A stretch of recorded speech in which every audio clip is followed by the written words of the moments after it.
As August wraps up, the rhythm of the workplace shifts. Schedules tighten as summer ends and workloads ramp up.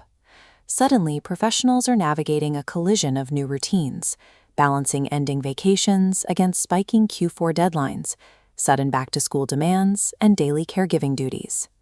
In response to the squeeze, correct written policy offers little comfort if the people on the floor don't actually feel supported by it in practice. Equal employment opportunity investigators spend their careers looking at this exact friction.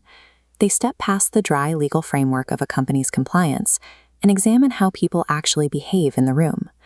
What they find is that humans are wired to judge fairness long before they process the objective facts of a situation. We watch how decisions are made before we look at the data. When that process feels unfair, it creates a vacuum. And in a workplace, a vacuum never stays empty for long.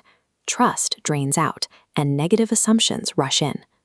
Without trust, minor everyday concerns quickly mutate. A small grievance branches out, compounding into formal complaints and entrenched conflict. This is the intention-perception gap, a massive invisible void separating what leadership intended on paper from what the employee actually experienced on the ground. Organizations communicate their true hierarchy of values constantly, often without saying a word. These invisible messages carry more weight than any formal corporate statement. Employees read these messages in who gets invited to high-level meetings, how recognition programs are structured, or how loudly a manager stays silent during a difficult moment. To see this in your own organization, you can run a micro-moment audit.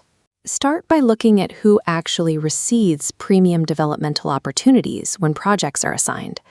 Then, look at how flexible work requests and sudden caregiving emergencies are handled. Are they evaluated with strict consistency across different departments, or does the answer depend on who is asking? Finally, examine the feedback loop. When critical performance notes are delivered, does a junior employee receive the exact same level of clear honesty and respect as a senior executive?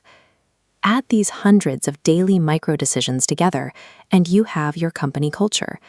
It's built in the margins by observable leadership choices, not declared in a mission statement. Of course, business demands dictate reality. Managers know that not every request for a flexible schedule or time off can be approved. But there is a lingering anxiety in leadership that employees demand identical outcomes, that a no will automatically destroy morale. In reality, employees rarely expect every request to end in a guaranteed yes. What they actually demand is a visible, transparent process. If a decision comes out of a black box, it fractures trust. But if the review process is clear, consistent, and visible, a denial is much easier to digest. When people can clearly see that their request was given fair consideration, they are surprisingly willing to accept a negative outcome and stay engaged with their work. This shifts how we look at fairness. It is more than a personal value. It is a measurable leadership behavior that determines how effectively a team can function under pressure. When leaders act with consistent fairness, they establish the necessary conditions for a learning organization. This happens because the behavior of the leader changes the behavior of the staff. If an employee believes they are judged by the same standard as everyone else, the risk of being honest disappears.